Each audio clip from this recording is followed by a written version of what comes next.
I'm Risa Steinberg, and I'm teaching at the ImPulsTanz Festival in Vienna.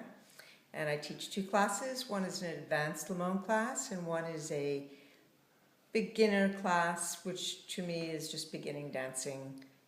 I may use the principles of Limón because I think that they make for a better dancer and easier to absorb information, but it's not necessarily Limón. Yes, you have been coming here for a long time. Yeah, I'm not sure the exact. I think it's either 14 or 15 years. Wow. So, yeah, which is great. I mean, it's an honor to be asked back that often. Yes. And how do you approach, in this time that I call formerly known dance? Whoa, I haven't heard that one before.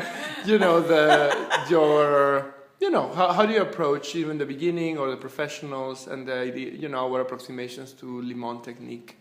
Well, I think that's a great and a hard question. I teach Limón.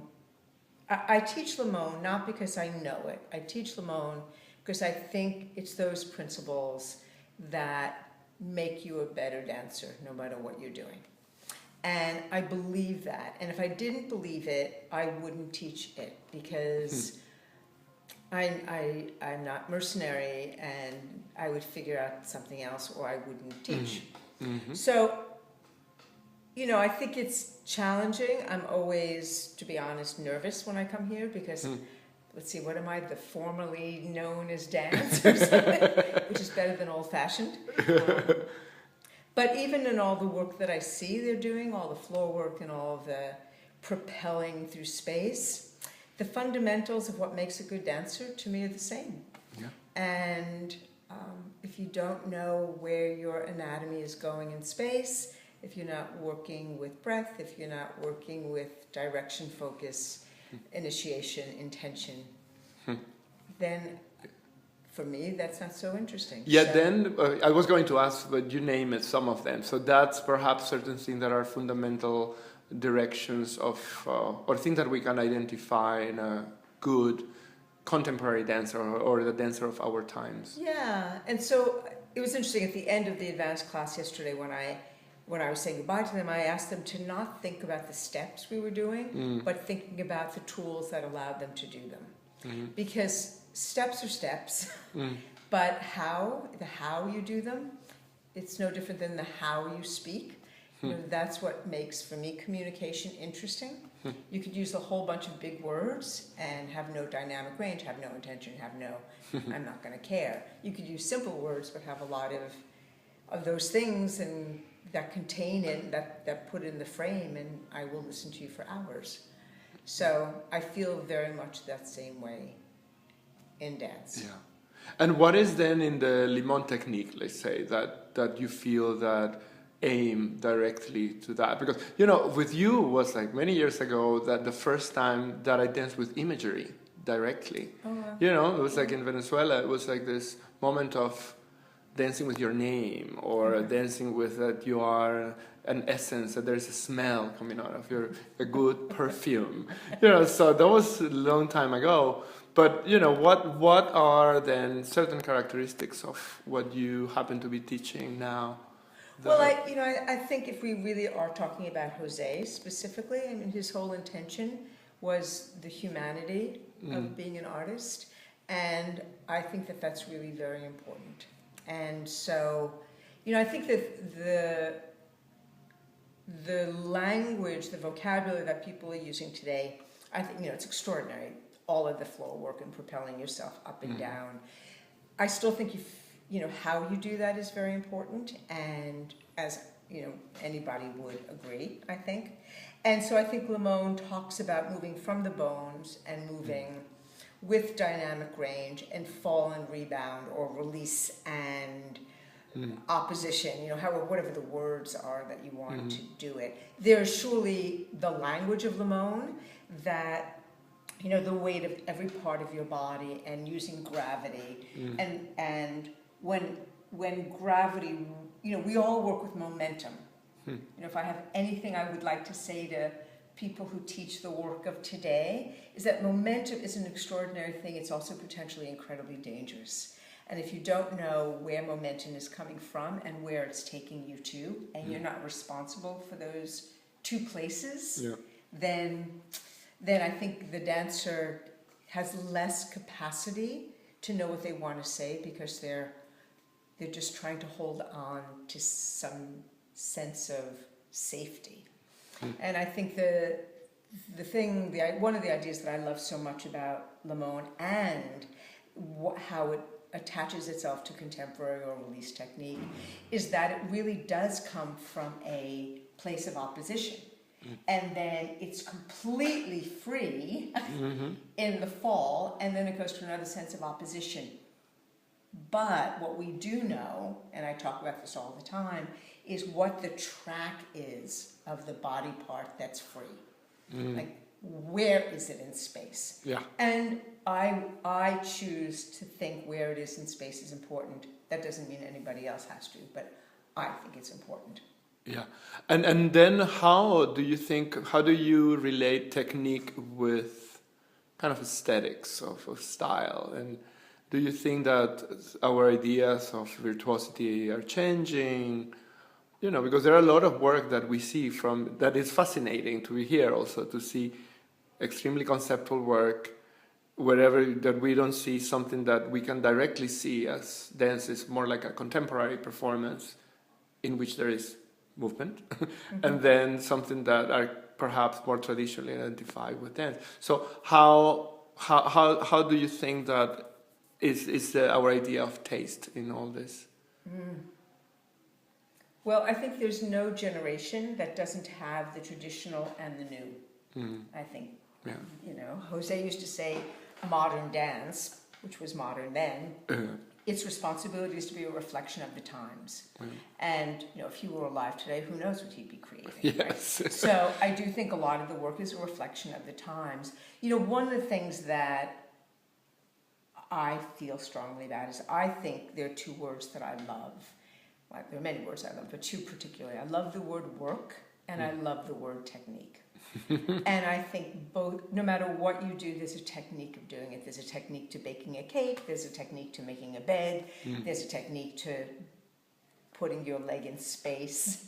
And because I'm invested in dancers being able to dance for however long they want, the technique of how you do whatever you're doing is incredibly important to me. So if you're going down to the floor, then you want to know, where is your knee in that activity? Because if not, then then you'll be good for the moment, but you may not be good for the next moment. And there's no guarantee, right? The body wears down, and we know that. But I think being conscious physically is really important. So I know that the word technique is not such a loved word today, but I actually, I think I would die without technique.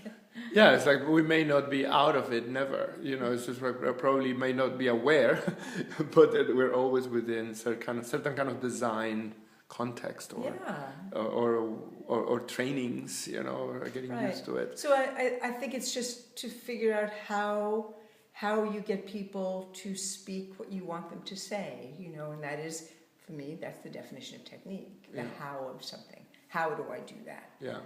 It comes from the techne word that it means skill. Right. So. Right. Yeah, and then how you mentioned this. I remember you dancing 6 solos. Probably it was 10 years, 15 years ago, or something like that. That was Annabella Gamson and Isabella Duncan. Right. So, and then what is your perspective in relationship to perhaps dance and longevity, or the longevity of the performer, and how that extremely challenging, I would remember, but incredibly fluid dancing that happens when I saw it is with you now. So it's like how do you want to keep performing, or is that something that is a question for you? Because I've been trying to research, as I am also, we're all aging and I'm aging, so it's a question that I always have in relationship to how do we keep performing. Yeah, I mean, I think that things are changing, and things always change, and some change is easier than others. Surely, when I watch other classes of, very physical contemporary dancers, I wish I were, I wish I were a younger dancer today, but, I try hard to kind of restrain myself from doing that. That's kind of an absurd. Let's go do parkour. Yeah, right. I mean, might as well put a gun to my head. But surely I surely do not feel finished as a performer. Finding things that I feel are appropriate for me, or that's much more the question. I am surely not. I probably perform 20 out of 24 hours a day in my life, because that's I don't think it's on stage, off stage. I think you are that. That's right. Right. So it's finding people, finding situations that would make it right for all involved. Yes. Have you? This is kind of the last question. What have you felt it has changed in your years as a teacher? Like how do you think that now, for example, how you're teaching now, has something changed, or something that you feel like are more fundamental now? Yeah, I actually think I'm more basic now than I ever was in some ways. I mean, I think I've always been detail. Like I'm. This is a problem as well as a good thing. I can't be in a class with students and not take care if I see something's not going well. I just have a hard time with it. So it makes me incredibly picky and probably a pain in the ass.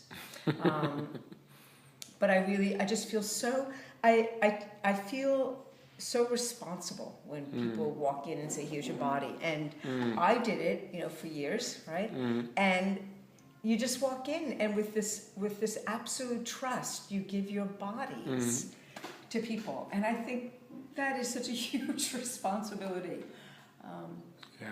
And so I think if anything, I just take that even more seriously, even though I've always thought it. I think now I just really think, wow, here are these X numbers of people who have just said, okay, here, do my body. And I'm blown away by that trust. And then I'm also blown away by the responsibility of it. Brings tears to my eyes. Oh, well, thank you very much. It's an enormous responsibility and giving, I would say. It's also a very generous moment. Thank you. I hope so. Thank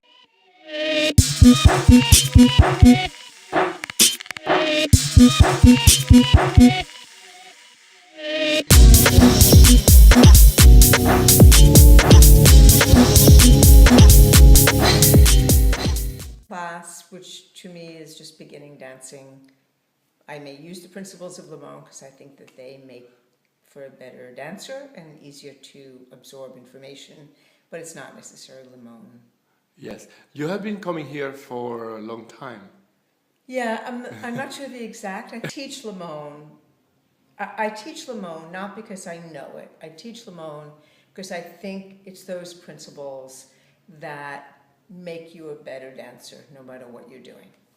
And I believe that. And if I didn't believe it, I wouldn't teach it, because I've heard that one before. How do you approach even the beginning or the professionals and the idea, our approximations to Limón technique? Well, I think that's a great and a hard question. Hi,